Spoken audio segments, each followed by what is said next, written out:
امروز برابر است با یک خاطره بزرگ تاریخی در دوران شکوهمند انقلاب ما.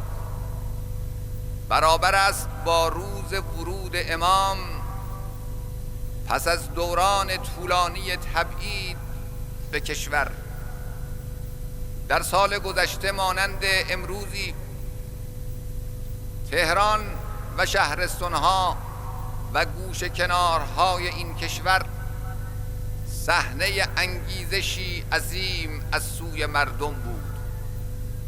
امام امت که روحی در کالبد بیجان این ملت محسوب میشد، به پیکر اصلی خود باز میگشت. امام به موطن خود باز میگشت. این خون گرم که از سالها پیش در رگ و ریشه این پیکر عظیم دوانیده شده بود و او را به حرکت و تلاش واداشته بود، از نزدیک در میان مردم خود، در میان علاقمندان خود، در میان امت خود، در میان اون کسانی که اونها را همواره برادران و خواهران خود خطاب کرده بود قرار می گرفت. این خاطره برای ما ارزشمند است، نه فقط به خاطر احترام از امام که برای ما بسی محترم و عزیز و بزرگ است، و نه فقط به خاطر یادآوری یک حادثه، نه به خاطر این که یک جشن یا یک عید را در ذهن خود تکرار می کنیم، بلکه به خاطر امری اصولی تر و اساسی تر. حرکت امام در جامعه ما از سالها پیش یک جریان فکری و سیاسی و اجتماعی بود. اونچه امروز در زبانها به نام خط امام و راه امام شناخته می شود، از سالها پیش از آغاز شروع این مبارزات در جامعه ما به وجود آمد. سالها قبل، اون وقتی که این ملت هنوز حتی فکر اون را نمی کرد که نظام پلید شاهنشاهی سایه سنگینش را روزی از این مملکت برچیند، امام امت پیشوای خط امام، ترسیم کننده راه این بعثت جدید در جامعه ما، در حضور هزاران نفر از کسانی که مشتاقانه سخن او را میشنیدند، صحبت از زوال نظام شاهنشاهی و زوال حکومت خودکامه طاغوتی می گفت. این خط از اون روز شروع شد و خط امام از سال 1341 در میان توده های مردم، در میان اندیشمندان، در میان روشنفکران،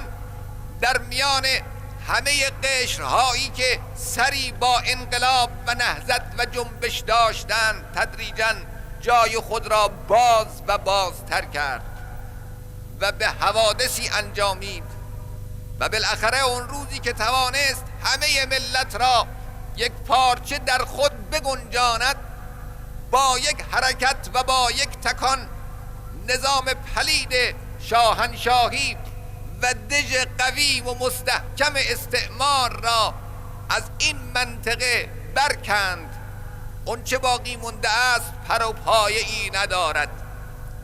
اون چه در گوشه و کنار در سراسر این منطقه مشاهده می شود، بنیان مستحکمی برای امپریالیسم و استعمار به حساب نمی آید.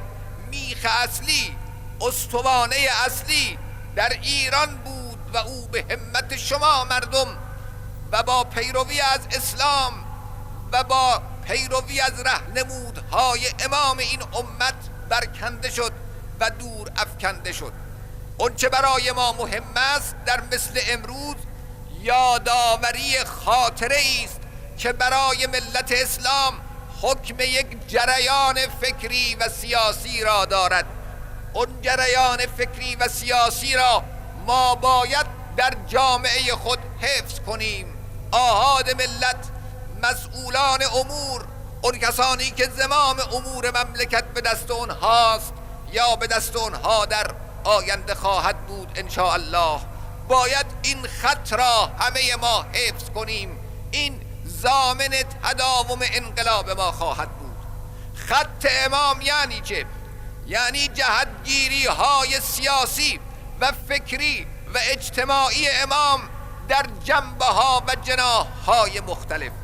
من این جنبگیری ها و جناح بندی ها رو، این موضع گیری ها رو به طور خلاصه و فهرستوار برای شما که متشکل از توده های عظیم مردم هستید تشریح می کنم، فهرستوار بیان می کنم. خط امام در سیاست خارجی عبارت است از طرفداری از ملت ها و مقابله با ابرقدرت ها. خط امام در سیاست خارجی نه شرقی و نه غربی است. امام به سود هیچ ابرقدرتی با ابرقدرت دیگر نمی جنگد. امام با هر قدرت فائقه‌ای که بخواهد ملت ها را به اسارت و به زنجیر بکشد مبارزه و مقابله می کند. اون ابرقدرتی که پا را از گلیم خود فراتر می گذارد و رویاروی ملت ما قرار می گیرد، نوبت اول را برای کوبیده شدن حائز می شود. اما این به اون معنا نیست که ابرقدرت های دیگر فکر کنند در کنار ما قرار گرفتند. همه قدرت های فائقه در همین صف و در همین حکمند. این به معنای اون نیست که ما میخواهیم با همه دولت های عالم بجنگیم. ابدا. لا ینهاکم الله عن الذین لم یقاتلوکم فی الدین ولم یخرجوکم عن دیارکم ان تبروهم و تقسطوا الیهم ان الله یحب المقسطین. اون کسانی که با ما نمی جنگند، اون کسانی که سر خصومت با ما ندارند، اون دولت هایی که انقلاب ما را می توانند تحمل کنند، ما با اونها دشمنی نداریم.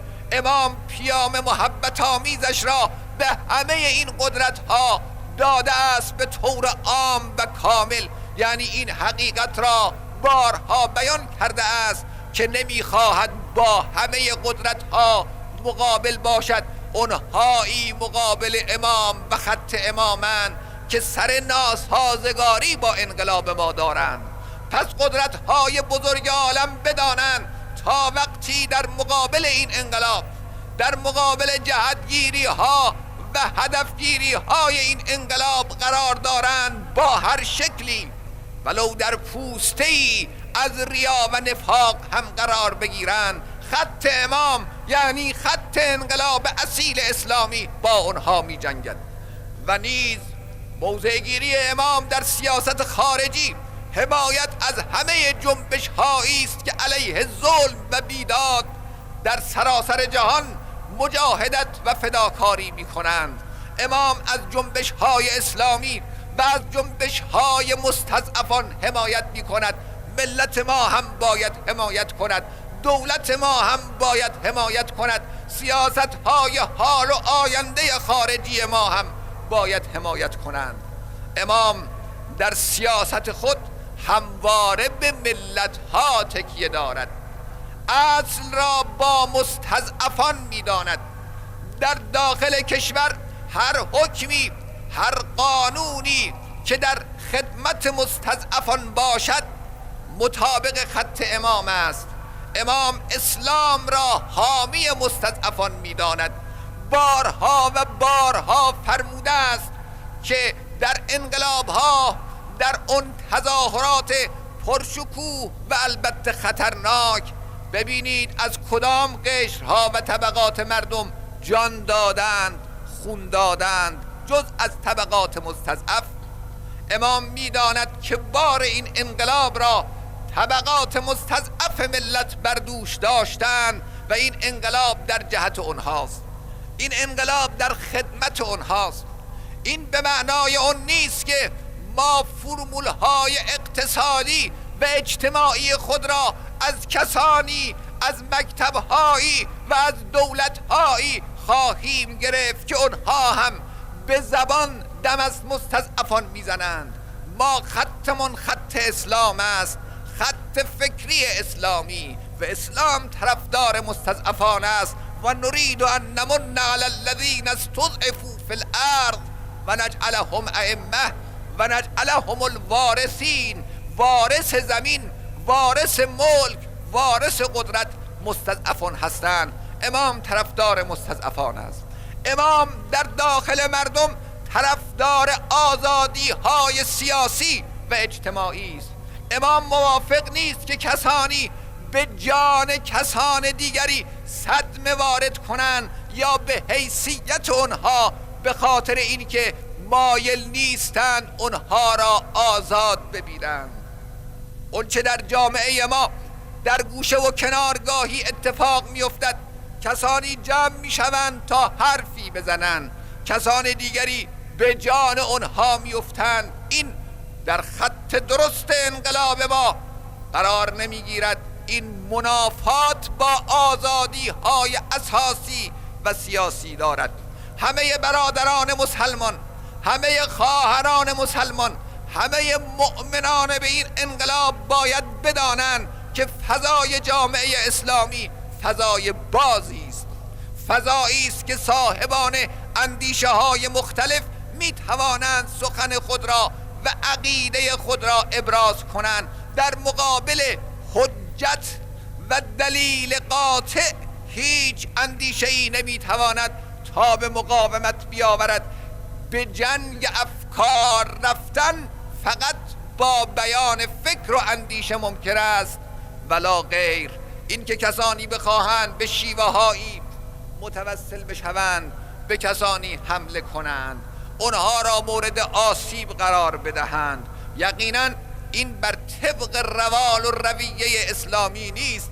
این مقدمات بلبشو و آنارشیسم در اجتماع است و این مقدمات اختناق و استبداد است. اون وقت هر قدرتی این بهانه را میتواند پیدا بکند که کسی را به جرم این که و به بهانه این که نمیتوانه فضای آزاد رو استنشاق کنه گلویش را بفشارد، او را از میدان آزادی سیاسی براند. اما از سوی دیگر اون کسانی، اون گروه‌هایی و اون افرادی که احساس می‌کنند سخن اونها در جامعه ممکن است مورد عکس العمل‌ها و مقاومت‌ها قرار بگیرد، باید بدانند که زمینه تشنج را زدودن وظیفه بزرگ اونهاست. همه گروه‌ها، همه احزاب، همه دستجات، همه افراد، همه چهره‌ها و شخصیت‌ها باید بدانند که فقط خود اونها نیستند که حق حیات و حق گفتن و حق اظهار عقیده کردن دارند. این حق متعلق به همه است، متعلق به عموم ملت هست و همه میتوانند از اون استفاده کنند. خط امام خط آزادی های اساسی در جامعه است. خط امام خط پای بندی به اندیشه و فلسفه و تفکر اسلامی است. اندیشه های دوگانه، اندیشه های دورگه، اندیشه های از غرب یا از شرق گرفته شده ولو لباس و حلیه اسلام را به خود آویخته باشد داخل در خط امام نیست. امام مر اسلام را، مر کتاب و سنت را که به تشخیص متخصصان و آگاهان رسیده باشد مشعل و پیشوای این قافله‌ای که نامش امت اسلامی است میشناسد. ما باید این خط را ارج بنهیم. ما باید بدانیم که پیروزی این انقلاب به این است که تک تک افراد ما با این خط آشنا بشویم. این است که ما را به تکامل انسانی و الهی میرساند. توجه به معنویت، توجه به اخلاق، توجه به قرآن، توجه به دعا آشنایی با خدا، دلها را با ذکر خدا و یاد خدا نرم کردن، حقدها و کینه توزیها و دشمنی ها را به برکت یاد خدا از دلها راندن.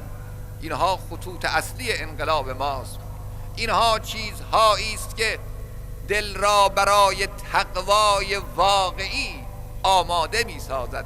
از جامعه ما جمع متقین به وجود می آورد. اون وقت است که آیه قرآن والعاقبة للمتقین در حق ما مصداق پیدا می کند. پروردگارا دلهای ما را با یاد خودت آشنا بگردان. بسم الله الرحمن الرحیم.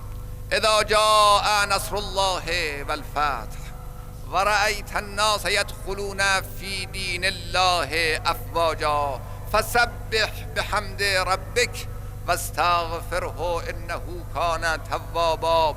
وصدق الله العلي العظيم. والسلام عليكم.